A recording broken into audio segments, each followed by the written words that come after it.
السلام عليكم ورحمة الله وبركاته. كل حبايبي يا رب تكونوا بخير وأحسن حال. سنة وحضراتكم طيبين. الجمال اللي قدامكم ده بقى دي صينية ميكس كده ما بين الكنافة والبسبوسة والجلاش، التلاتة في صينية واحدة. هنعملها دلوقتي مع بعض بطريقة سهلة وبسيطة، وهنحشيها بالكريمة. هتبدأي معايا بقى خطوة بخطوة كده، وهتمشي معايا خطوة بخطوة، وإن شاء الله تطلع معاك الطريقة سهلة جدا والنتيجة مبهرة. لو انت لسه جديدة معايا بقى وما اشتركتيش في قناتي، اتمنى تشتركي وتفعلي زر الجرس على الكل، وان شاء الله تجربي معانا الوصفة دي وتطلع معاكي سهلة. ويلا بقى حضراتكم حطوا اللايك ونبدأ على بركة الله. دلوقتي معايا نص لفة من الجلاش، انا كنت عندي باقية من في الفريزر فطلعتها. لو انت معنا يعني طبعا هتجيبي لفة جديدة فهتاخدي نصها بس، وهتقطعيه ما زي ما انا قطعته كده بالسكينة، قطع بالسكينة عادية متوسطة، مش رفيعة ولا كبيرة قوي. زي ما انت شايفة كده تبقى ورقاتها باينة كده، بس طبعا متقطعة برضو. وهنجيب معانا 250 جرام من الكنافة، انا كنت مفرزاها قبل كده عشان تبقى سهلة برضو في التقطيع معانا. لما بتحطي الكنافة في الفريزر وتطلعيها بتبقى سهلة معاكي، بتفركيها كده وبتنعم معاكي في منتهى السهولة. لو انت جايباها برضو فريش تمام تبقى حلوة برضو، بس قطعيها قطع صغيرة او اضربيها في الكبة، بس ضربة خفيفة كده، ما تنعمهاش قوي. خليها يعني متوسطة كده. يبقى معانا 250 جلاش، 250 جرام و250 جرام كنافة، و200 جرام دقيق سميد، يعني كوباية كده مليانة من مج الشاي، و او اللي هو دقيق البسبوسة يعني زي ما بنسميه. وبنخلط التلاتة مع بعض زي ما انتم شايفين كده، وننزل عليهم بكوباية من السمنة، كوباية كبيرة كده مليانة. ونغلف كل المكونات بتاعتنا دي، الجلاش بالبسبوسة بالكنافة، بنغلفهم بالسمنة كويس جدا، متخليش اي حاجة فيهم او اي جزء فيهم ما فيهوش سمنة، عشان تطلع برضو النتيجة معاكي حلوة، وتطلع معاكي الصينية طرية كده وجميلة.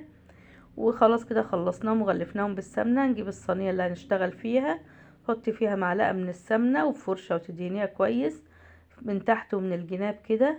وتبدأي تحطي بقى الجزء من الكنافة بقى، نص الكمية اللي معانا دي، بنعمل بيها الطبقة اللي تحت، ونسويها كويس جدا زي ما انتم شايفين كده. لازم بقى تسويها كويس معاكي، عشان برضو لما تحطي طبقة الكريمة تطلع الصينية معاكي مظبوطة. وخلاص كده هنسويها ونبدأ بقى نعمل الكريمة بتاعتنا. هنحضر 3 كوبايات من اللبن في حلة كده على النار، ونحط معاهم 3 معالق من النشا و3 معالق من السكر، ونقلب كل المكونات دي مع بعض كده بمعلقة او بمضرب لحد ما القوام يبدأ يتقل معاكي. اول ما يبدأ يتقل ويبقبق كده بيبقبق خلاص بتطفي عليها.